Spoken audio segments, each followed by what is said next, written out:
part of Project 571, genetically engineered vampire created to destroy evil. What do you want? We need your help to kill a vampire. Malleus Maleficario. It was written by a witch. The first witch. Titania. That was a little snippet from The Witch's Hammer, the first film I ever solo directed, and it's just been remastered and re-released on Amazon. So if you like witches and vampires, then please do check it out. Anyway, let's get on with this week's episode. So if you've ever thought about getting your film up on FilmHub, then you've probably come across the name Jason Horton.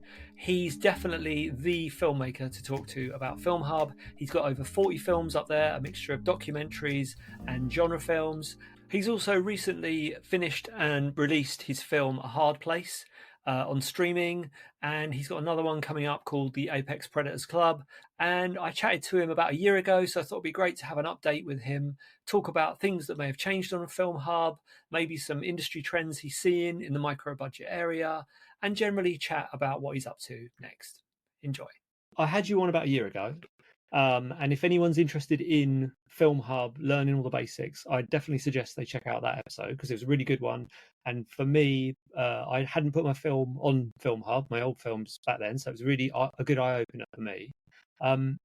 So looking back now, what has changed over the past 12 months, do you think, with things like Film Hub and self-distribution?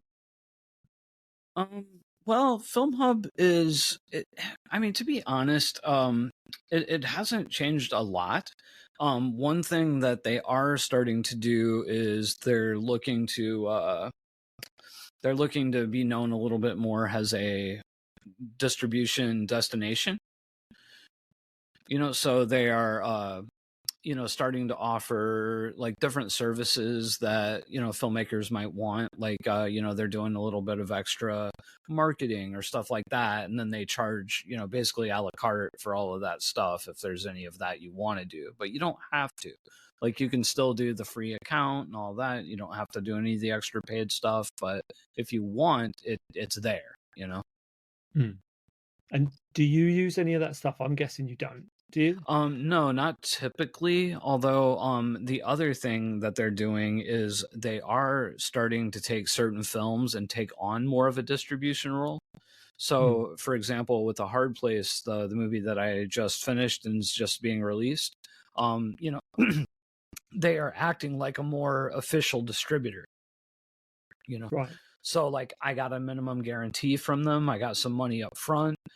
They spent some money on sales fees. So it's like much more of a traditional like distribution deal. Right. Okay. Yeah. But they don't always offer that. Yeah. Yeah. I'm sure that you've got like a gazillion films on there. I'm sure they want to keep you sweet. So you've got this deal with Film Hub.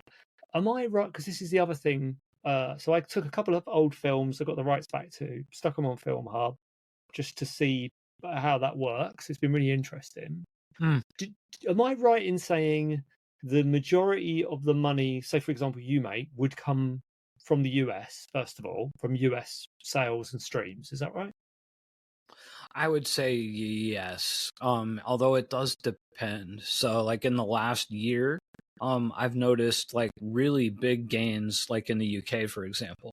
So like I have like 3 or 4 documentaries in the last year that are almost every month are doing better on UK Amazon than US. But I would say generally speaking, the US is probably the strongest market. And thinking about that Amazon thing, because that's something so previously I'd gone straight on Amazon Video Direct. I've got one film on Video Direct. I've got one film on Film Hub. Little confusing, the Amazon section of that. Yeah. So if you can explain it to someone who doesn't understand it, for example, how do my minutes streamed translate into money, and how soon do I see, how kind of representative of that money figure? Is that an immediate, this is how much it's made to date, or is there any kind of time slip on that, do you know? Well, as far as the minute streamed, it kind of depends on the movie and what that movie's customer engagement ranking is on Amazon. And every movie's a little different. So the rates movies make differ between 1 cent per hour streamed and 12 cents per hour streamed. Now, if I'm not mistaken, and I might be mistaken, FilmHub has a deal with Amazon where all of their movies get, I think it's 4 cents per hour stream, because of their the huge volume of stuff they put out. So so for every hour that your movie is streamed, you're basically getting something like 4 cents. So you got to kind of do the math from there. Now, as far as you getting paid, so let's say, for example, you put your movie up in January, like it gets released on Amazon in January. Amazon pays on a 90-day delay.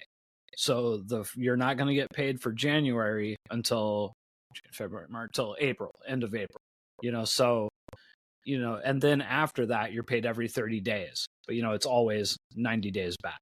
So that's basically how it works.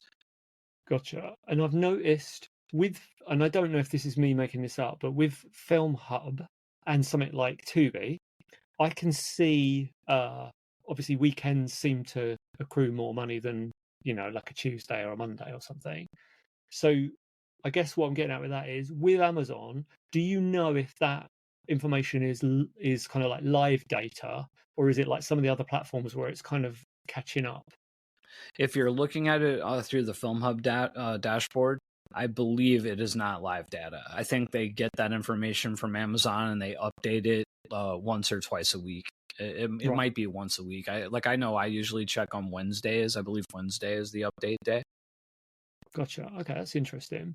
And obviously, Tubi seems to be the place to go to make some money on Film Hub. Have you noticed any other platforms? Because I've noticed our films have got picked up on a few other websites, a few other streaming things. Is there anyone else who even comes close to the Tubi money? Well, so what has happened in the last probably 2 years? I'm actually seeing pretty drastic drops in Tubi revenue.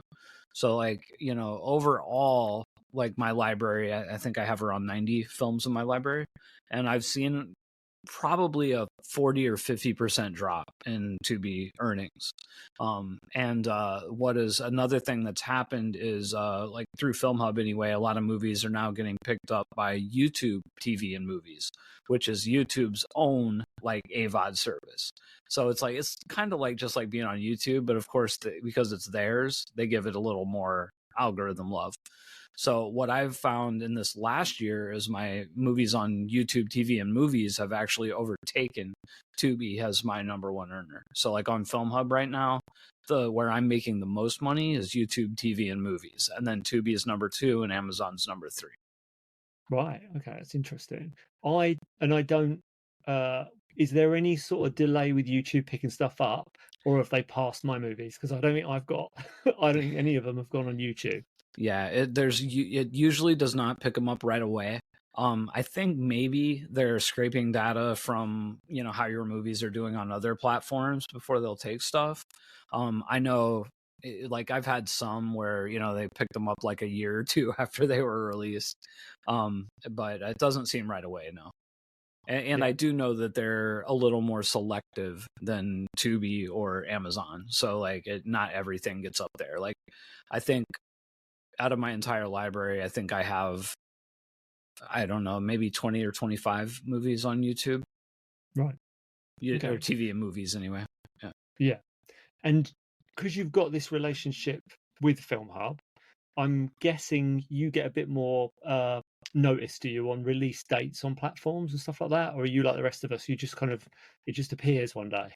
Yeah, no, that's another thing. I got to pick my release dates. I mean, you have to do it like at least 7 weeks out from when you deliver, but you can do it. But that's actually something now that anyone can do with Film Hub, but you have to pay a little bit extra for that service. So like if you want to do the paid release date, you can, but you have to you have to pay for it. Yeah, I think I would consider that on a new film, but I think with the older ones. Yeah, definitely. And it also depends on, I honestly don't remember the rate, but I think it's kind of high.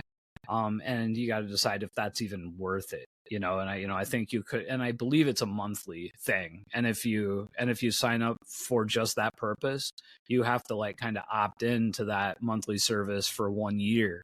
So you have to pay the entire year that rate.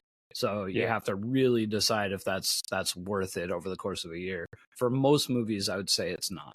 But because it was part of my distribution deal, so I got that. Yeah. It would be nice, and it is something I know a lot of filmmakers struggle with, is that, and I guess it is why they put that paid tier in there, isn't it? It's kind of they want to make a bit of money. You want control. You've got to pay for it, unfortunately. So you've A Hard Place came out earlier in the year. No, no, kind of. so, Theatrically, yes. Theatrically. Oh right. Oh, okay. So you've not hit the streaming platforms yet? No, it just released on streaming 3 days ago. Right. Okay. That's because I saw the Amazon link, I think, pop up. What? So that being your most recent film you've shot and had released, what have you learned during that film? Well, I mean, as far as distribution, not much yet, because it's just out. I did learn that there is a market for smaller independent films theatrically, at least in the States. There's a lot of smaller independent theaters that we can, directly contact and, make revenue share split deals with them. And, if you can sell enough seats, you can make money. So I kind of discovered that there actually is a small market for drive-in theaters here in the States. You can do that. I also learned that, why paid promotion is so difficult when you don't have a streaming release date. So on A Hard Place, I hired a publicist. But almost all of the efforts that he was putting out, like all these platforms, they want to know what's the release date. And when you don't have a set release date, the news platforms all look at you as this isn't a real movie, because real movies have release dates, so like that's kind of a problem in getting press for smaller films. And I've also learned that even if you're very good and personable, unless you have direct relations with these press platforms, even if you do have a release date, it's very hard to get any kind of like real press on, larger sites without a publicist. Like it's almost impossible. Yeah. And you don't have to give me the exact amount, but what are we looking at cost-wise, do you think, for a good publicist? It's in the thousands per month. And you need at least a month leading up to your release. So because that was one of the other things I was going to talk about, was promotion. And I spoke to another filmmaker a few episodes back, actually, who got a publicist, and that's how they got in touch with me. And it is a bit of a challenge, because it feels like if you don't have that, you kind of got to pay. Websites pay, don't they, just to get on the homepage, and viewers, social media influencers. So you're going to pay someone. Totally. So maybe a publicist is the way to go. Yeah. Well, and a lot of the ones then that you don't pay are so small and so niche and so kind of I don't want to use the word rinky dink, but small. So like it doesn't really do anything. So it's in order to get on some of the larger press radar, you almost have to have the publicist. Like unless you have those connections or have made them in the past and still have them. But even with me, I had a lot of connections at, like, say, Fangoria and Bloody Disgusting and like all these horror websites for years. And some of those writers are still there, but they at this point, unless I'm going through a publicist, they'll hardly talk to me. Really? Yeah, because they get so many submissions. There's so many people contacting them. So, there's just more movies being made, so it's tougher to get the press. Yes, there's a lot of movies being made. Yeah, it's really hard to do a major press push without a publicist, in my opinion. Yeah, publicist, release date. Yeah, both unfortunately cost money. But the same and more than a lot of filmmakers are making the movies for. So you also got to ask yourself, is it worth that? If you're going to pay more for the publicist and the release date and all that stuff than your movie costs, and if you're making, say, a $10,000 under movie, I don't know. I don't think I would spend it on that. Interesting. And just going back to the cinema run you've had. So you just said you're making the calls to those cinemas. Is that right? You're setting that stuff up? Yeah. Now, in my particular case, I am working with another filmmaker that's doing that. So he actually did do the reach outs for the most part. He's starting a company that basically helps filmmakers do that. So he knew I was kind of a hustler. So he called me and asked me if I wanted to partner with him and, use my movie kind of as a test case. His name's Peter Hayaguchi. His company is called Center Road. I believe it's like www.centerroad.com. But he basically, for like a very reasonable price, runs online classes showing filmmakers how to do this.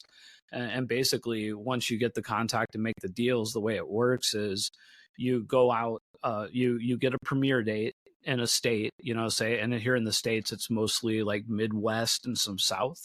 And you'll have your premiere, and you'll want to travel to that premiere, do a Q&A, all that stuff, sell some merchandise, and then if you sell enough seats at that premiere, they'll continue to play you for a week or two, and as long as you're selling tickets, they'll continue to play. So that's kind of the methodology, and then that same methodology applies to the drive-ins, although they're a little trickier to get into. Right.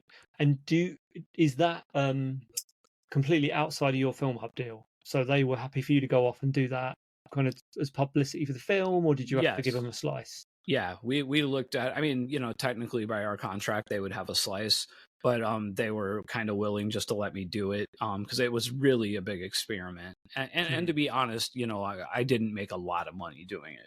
It was kind of a break even, little better than a break even. I made some money on merchandise, but the actual like sales, even selling out, if you have a 200 seat theater and sell it out and they're selling for whatever, $6 a pop, you're only going to make around, $1,000, so and then if you're traveling, so you're spending $300 or $400 on a flight, a couple $100 on a hotel. By the time everything's done, you're making very little money. Yeah. Although unless you're playing for weeks afterwards, and small movies, even mine, and I'm good at promoting, and usually I got a few that held over, but usually by the second or third showing, there was almost nobody, Yeah. But then it must be nice because you don't normally, as a micro budget indie filmmaker, you only get that kind of, if you show at a festival, that experience of an actual paying audience. So it must be lovely to actually experience that in different places. Oh yeah, it's great. And it does, like, the way I see it is, even if I would have lost a little bit of money on it, it still would have been worth it for that and for the promotion. Because like, I got a lot of mileage out of, I'm on a road show, across the country. I played in Georgia, I played in I played in Indiana, I played in Ohio, I played in California, and it, like it sounds impressive, even if it's really nuts and bolts not. It's a matter of perception, and that perception can help push sales. Like, I'm having a really good first 2 days on transactional right now because like I got a lot of press for this movie, both from that and now from my publicist. Yeah, that must be lovely. And also I think it must improve your filmmaking because you're getting feedback from so many people in the room, hearing the noises, the laughs, the quiet bits and all that. It must mean going into the next film you're a little bit more keyed into what the audience wants. Yeah, no, 100%. It's kind of like test screenings, I guess. I actually interviewed a filmmaker on my channel that does test screenings on his movies. Like, he rents out theaters and then brings in, some strangers, some friends and family, like, to watch the movies with audiences and then, figure out what's working and not. They made a little $100,000 horror movie a few years back, and they actually reshot the entire ending after doing a couple of these screenings. Wow. Yeah, that's interesting. And it's I tend to send links to people I either trust or I know are going to rip it to shreds. But yeah, the thought of having a test screening fills me with dread. But maybe it's something we should all do. So promotion over and above getting a publicist. What can we do if we don't have a publicist? You got any tips on that? Yeah, I mean, I basically do my promotion like the same way I run my crowdfunding campaigns. I try to have something new to post every day. So like what I've been doing, from the movie, I pulled screen captures, so I probably have, I don't know, 100, 150 of those. And I take those. And even if you don't have, a million reviews, you can get enough reviews that you can start putting pull quotes on them, good and gory, or, a lot of fun, whatever it is. And you pop up those pull quotes over top of your still image with a logo from the movie. And, I put a different one of those up every day. All my social medias, I'll make it my new cover photo on Facebook. I'll share it to my Facebook group, and then I'll, like weeks later, I'll share that exact picture on my Facebook business page. And then I'll also share it to Instagram and Blue Sky and Twitter and Threads. I've started putting them on my YouTube community tab. So I do that. I have 7 or 8 different trailers. So like I kind of will repost those on a rotation. I usually do 2 a week, like I'll do one, on Tuesday, another one on Friday. And then like the next week I'll do another one, until I get through all 8. And then I might repeat it once or twice, maybe with more space between it. It's a lot of direct sales, and it's a lot of reminding cast and crew to help promote. It's a matter of, trying to get people to leave the letterbox reviews and the IMDb user reviews. And if they're watching it on Amazon, leave those reviews. And, that's, and just making it, people like to be a part of things that look exciting and they're moving. So like if you, even if it's not real, if you create a sense of momentum or a sense of excitement, like people buy into it and they want to be a part of it. So like, that's some of the things I try to do. And I try to stay on all my different social media platforms. I try to stay relevant to the people that are either following me or whatnot. And sometimes most of the time, that means not just posting about the movie. Like what kind of posts am I getting interaction with? So like every day I sat down and I think like, what do I have to say today that people are going to comment on? And it's a really kind of cheeseball way of thinking.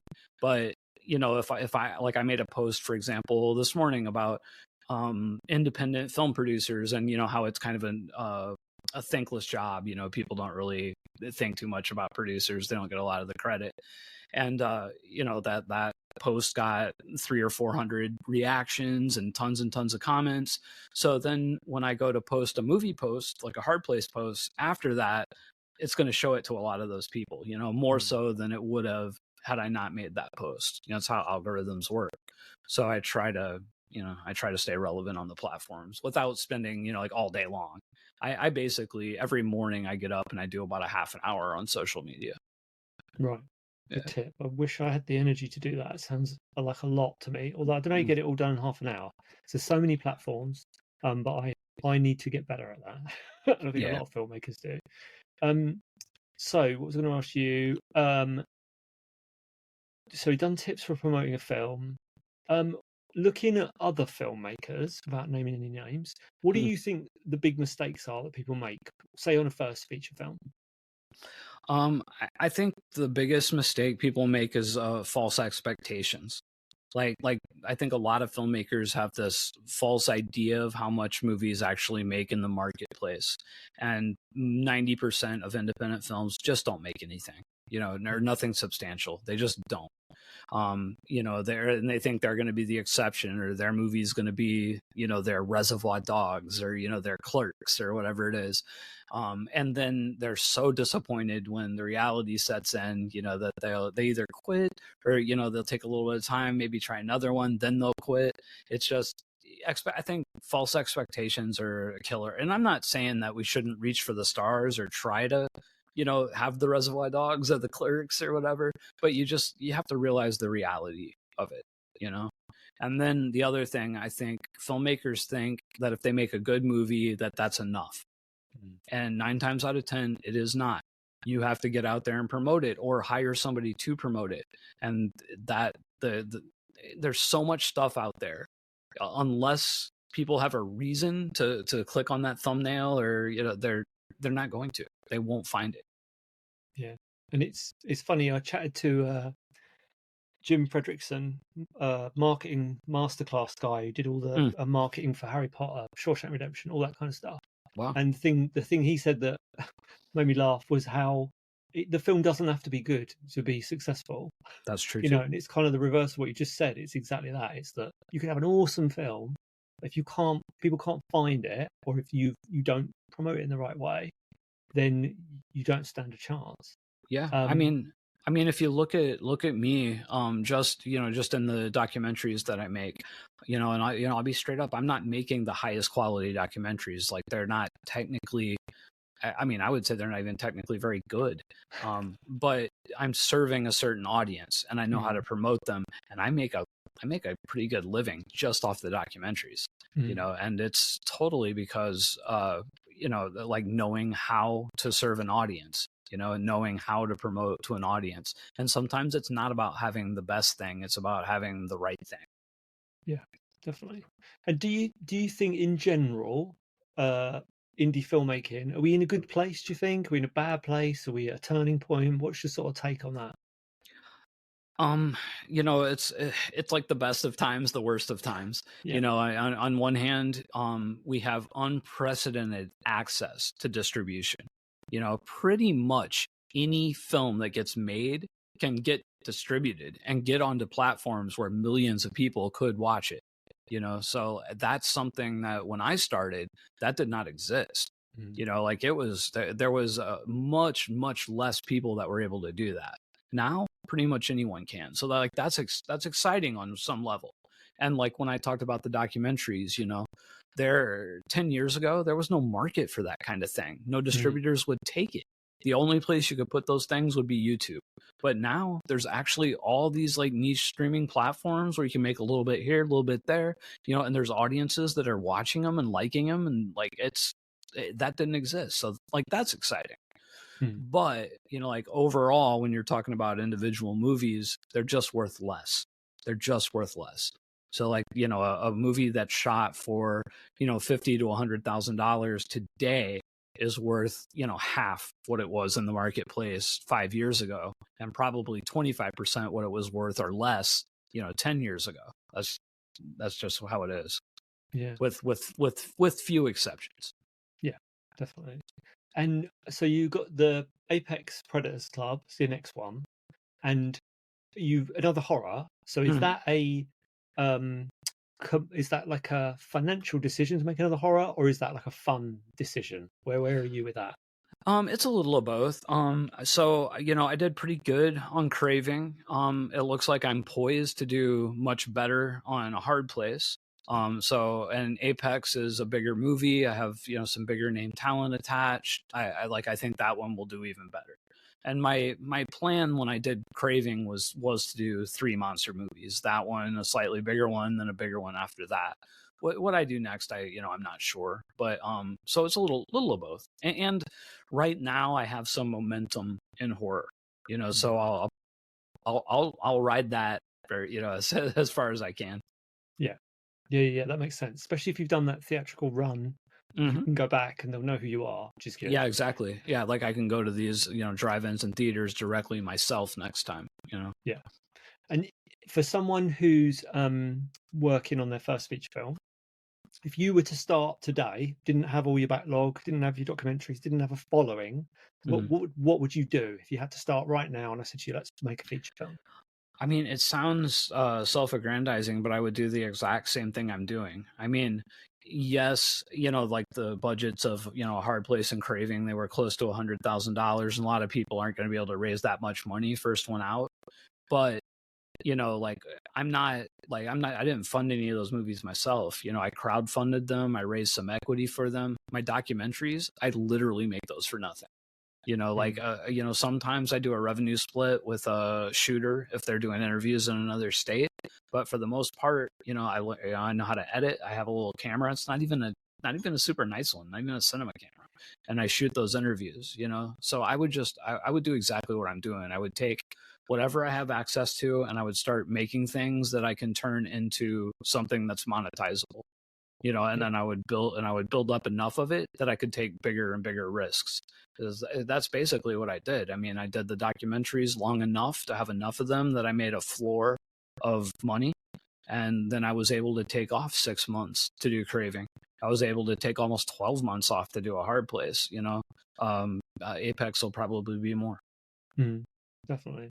I need to find out what the UK equivalent is, because I know you're sort of Bigfoot, aliens, kind of all that kind of stuff. What is the UK equivalent of that I can shoot cheaply? I couldn't tell you. Maybe ghost stuff. You guys got a lot of ghost stuff, right? Yeah, we got a lot of ghosts. I suppose. And I believe a friend of mine is from the UK, lives here, and he's really into UFO sightings as well. Maybe that. I think stuff like that, or finding any kind of niche, you know, like folklore that, you know, that's specific to a region.